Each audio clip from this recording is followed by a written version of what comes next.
Jeff the Killer. Jeff the Killer is the sleep paralysis demon of early creepypasta forums. A story born out of JPEG compression and adolescent angst. The image, pale skin, bulging eyes, a carved smile that looks like someone stretched a clown mask over a corpse, isn't just unsettling. It's amateur Photoshop seared into the collective memory of 2008's dial-up nightmares. The story itself is a fever dream. A bullied kid named Jeff who snaps, burns his eyelids off, and carves a grin into his face before embarking on a murder spree. It's pulp, it's clumsy, it's melodramatic, and it's unforgettable. Because beneath the ridiculousness is a raw, primal idea. The monster isn't some alien or ghost. It's a kid who wanted this. Jeff doesn't haunt you. He smiles at you and says, "Go to sleep." What makes Jeff cursed isn't the gore, it's the uncanny familiarity. He feels like a suburban legend whispered between middle schoolers who dared each other to stay up late reading creepypasta. Jeff isn't polished horror. He's crude horror, passed around like contraband, and that's why he works. He isn't a character. He's a virus. A face burned into your mind long after the file's been deleted. Smile.jpg. Smile.jpg, sometimes called Smile Dog, is the internet's first real chain letter with teeth. The cursed image, a husky-like dog, mouth stretched into something wrong, too many teeth, too much shadow. People said if you looked at it, you'd go insane, you'd dream of the dog, you'd wake up hearing it whisper. Spread the word. It's absurdly simple. One image file that wants to propagate. That's it. No elaborate lore, no cinematic build-up, just a picture that carries infection like a digital plague. And it worked. Not because anyone really believed a JPEG could kill them, but because everyone understood the paranoia of opening a file they shouldn't. The dog doesn't get you with claws, it gets you with implication. You saw the picture, didn't you? You're cursed now. What's brilliant is how mundane it is. No occult rituals, no forbidden tones, just an email attachment, something every office worker and teenager was already terrified of clicking. It blurred the line between fiction and the actual internet experience. The horror wasn't just in the dog's face. It was in the fact that your inbox could suddenly be a doorway to hell. Smile.jpg isn't scary because of the dog. It's scary because the internet really does spread viruses this way. It just so happens this one had teeth. Candle Cove. Candle Cove was never real. And that's the point. It's the ghost of a children's show that only ever aired in your head. The creepypasta takes the form of a forum thread, with users reminiscing about a low-budget puppet show from their childhood, pirate adventures. Weird dialogue, unsettling imagery. At first, it's nostalgia. Then someone remembers the screaming episode. 30 minutes of nothing but static and characters shrieking. And everyone else remembers it too. The twist comes like a gut punch. One user asks their mom if she remembers them watching Candle Cove. She says, "You used to sit in front of the TV tuned to dead air for half an hour." That's it. No pirates. No puppets. Just a child staring into the void, convinced it was a show. The brilliance is in its format. Candle Cove feels real because it mimics online nostalgia threads perfectly, half-forgotten shows. Misremembered details, shared hallucinations, but it weaponizes that innocence, flipping nostalgia into a group psychosis. The horror isn't the show. The horror is that maybe you really did sit and stare at static as a child, convinced you saw something that was never there. Candle Cove isn't a story about TV. It's a story about memory as a liar. And the terrifying possibility that childhood imagination is just another name for madness. Polybius. Polybius is the arcade cabinet from hell. A game whispered about in the corners of gaming forums and conspiracy sites. Allegedly appearing in Portland arcades in the 1980s. Polybius was addictive, too addictive. Kids who played it reported seizures, hallucinations, night terrors. Black-suited men would arrive to collect data from the machine, then vanish along with the game itself. The story is basically a Frankenstein of anxieties, government mind control experiments, video game violence panic, urban legends about kids dying in arcades. Polybius became the ultimate myth. A piece of lost media nobody can prove existed but everyone swears they heard about from someone who knew someone who played it. The cursed genius of Polybius is its believability. In an era of Cold War paranoia and increasing fear of technology, The idea that a game could reprogram your brain wasn't far-fetched. The rumor spread not because it was real, but because it felt real.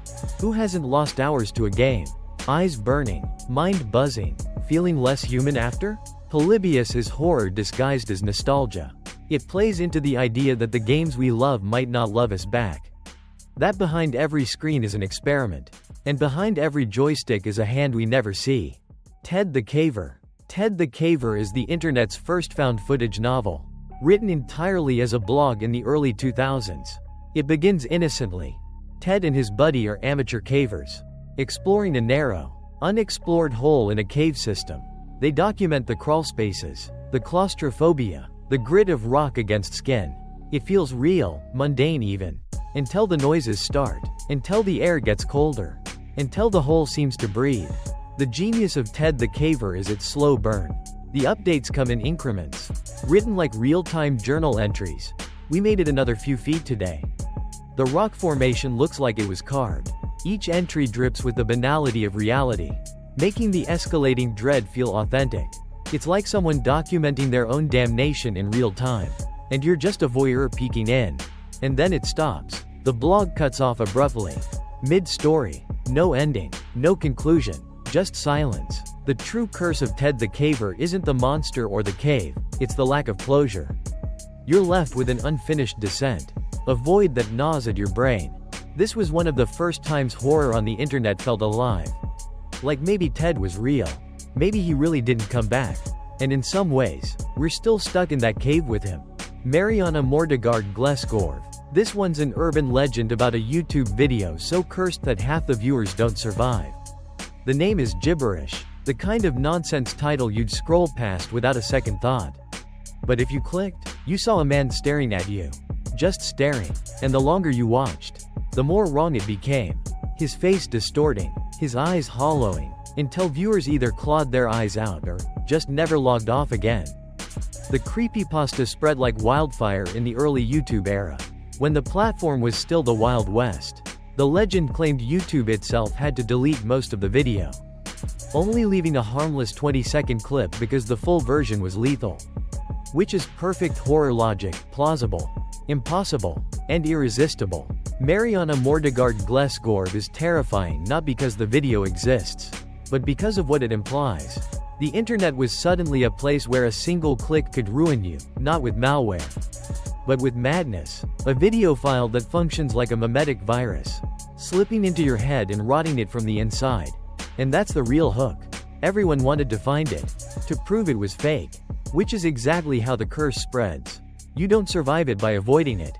You survive it by never having heard the name. Suicidemouse.avi. This is the cartoon that feels like Disney's Ghost Tape.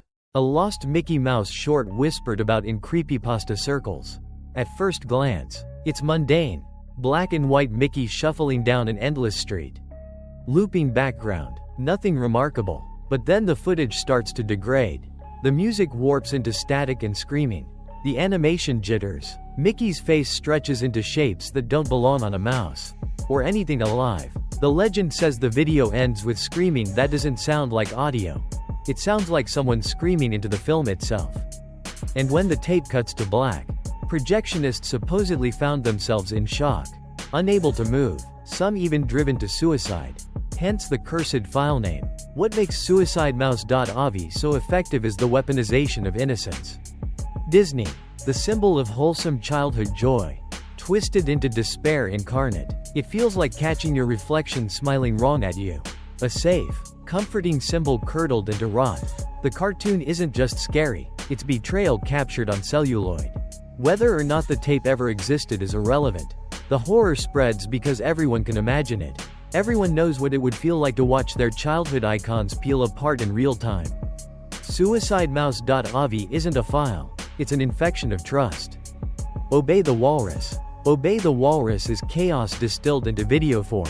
It's a grainy clip that starts with unsettling, offbeat music and transitions into an image of a performer, often described cruelly in creepypasta retellings, with jerky, unnatural dance movements. Over it all, a voice commands, obey.